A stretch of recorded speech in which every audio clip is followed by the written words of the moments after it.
నేను విశాఖపట్నం నుంచి అమరావతి దాకా ఫ్రీ బస్సులు వద్దు, ఆటో డ్రైవర్ న్యాయం చేయాలని నేను ఈ ఫ్రీ బస్సు కోసం నేను పాదయాత్ర చేస్తున్నానండి. దయచేసి నేను అడుగుతానండి ఉప ముఖ్యమంత్రి గారు, నేను మీ నియోజకవర్గంలో మీ పిఠాపురంలో ఉన్నానండి. నేను విశాఖపట్నం నుంచి బయలుదేరి ఇప్పటికీ నాకు 180 స్టాండ్లు మద్దతు ఇచ్చేయండి. వాళ్ళ 8వ రోజు అండి నా పాదయాత్ర. 180 స్టాండ్లు పైన మద్దతు ఇచ్చేయండి. ఒక్కరు కూడా మమ్మల్ని మాకు డబ్బులు అది కావాలా, మా డ్రైవర్లు ఇది కావాలని అడగట్లేదు. ఫ్రీ బస్ రద్దు చేయమంటున్నారండి.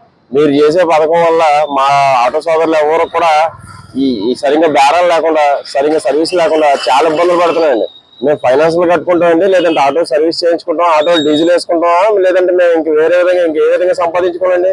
మీరు ఎలక్షన్ మీరు ఎమ్మెల్యే అవ్వకముందు, ఉప ముఖ్యమంత్రి అవ్వకముందు మీరు ఏమన్నారండి?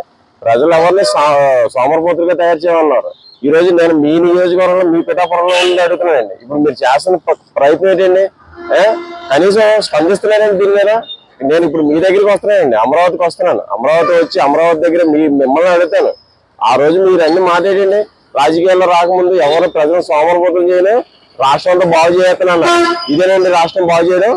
మాటలు కడుపుకోండి, మీరు బాగు చేయడం మీరు కాదు. మేము బాధపడుతుంటే మీరు నవ్వుతున్నారు. స్టేజ్లో ఎక్కి స్పీచ్లు ఇస్తున్నారు. పెద్దగా స్పీచ్లు ఇవ్వడం కాదండి, మీ నియోజకవర్గం నుంచి అడుగుతున్నాను.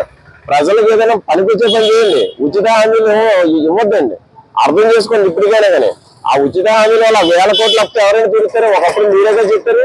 ఆ 1000 కోట్ల అప్పులు ఇప్పుడు ఎవరైనా తీరుస్తారు? మళ్ళీ ప్రజలు మా మీద పడతాయండి ఆ భారాలు, మీ మీదేం పడవండి. మీరు నెలకు జీతాలు తీసుకుంటారు, లేదంటే మీరు సినిమా తీసుకుంటే మీకు బాగానే ఉంటాయి. కానీ బాధపడాలంటే మాలాంటి సామాన్య ప్రజలు. దయచేసి ఇప్పటికైనా కూడా నేను వస్తున్నానండి. మీ నిజాయితీ పనులు అంటారు కదా, మాలాంటి నిజాయితీ పనులు గుర్తించండి. మాలాంటి నిజాయితీగా ఇప్పుడు మా ఆటో డ్రైవర్లు అందరూ కూడా నిజాయితీగా కష్టపడుతూ బతుకుతా ఉన్నారు. దాన్ని గుర్తించండి. మీరు వీలైతే ఆ ఫ్రీ బస్సును ఆఫ్ చేయండి చాలండి. ఇట్లు చింతకాయల శ్రీ అండి, విశాఖపట్నం.